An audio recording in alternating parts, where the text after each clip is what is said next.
Je voulais donc, au fond, quelque part, que mon entreprise ne soit jamais à vendre. Et donc je me suis dit, le mieux c'est de la donner à quelque chose qui pérennise. J'ai le souhait de transmettre la majorité, peut-être même la totalité des 95% des actions que je détiens. Alors en donnant 10% chacun du capital, en effet, nous dépossédons notre famille.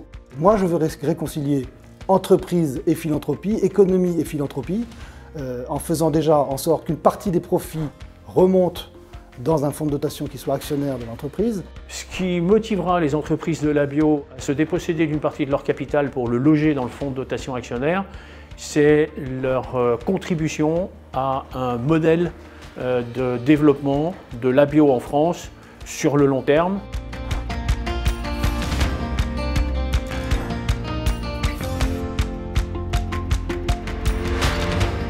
L'idée, c'est vraiment que la fondation puisse avoir les droits de vote majoritaires afin de protéger la mission. Il s'agit quand même de protéger, entre guillemets, le patrimoine de l'entreprise, de mettre à l'abri de tout prédateur et de mettre l'objet d'intérêt général aussi haut que sa mission économique. Le fonds de dotation, pour nous, il est garant des valeurs. Je ne suis pas du tout dans une âme de mécène ou de sponsor. Ma préoccupation majeure était au fond de pérenniser le destin.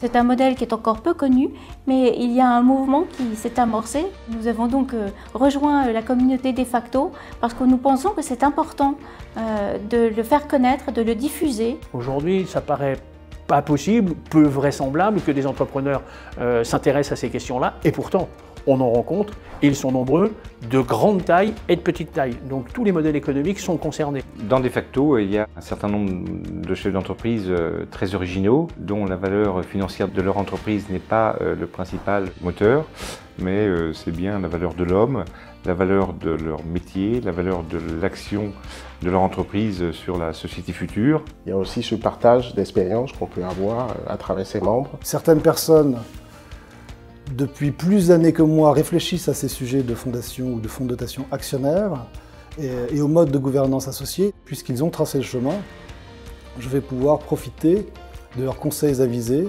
Le fait de se dépouiller, entre guillemets, de son capital d'entrepreneur est un exercice à la fois difficile et douloureux, mais à la fois, probablement, une fois qu'on est au bout, très purifiant et très exaltant à partager.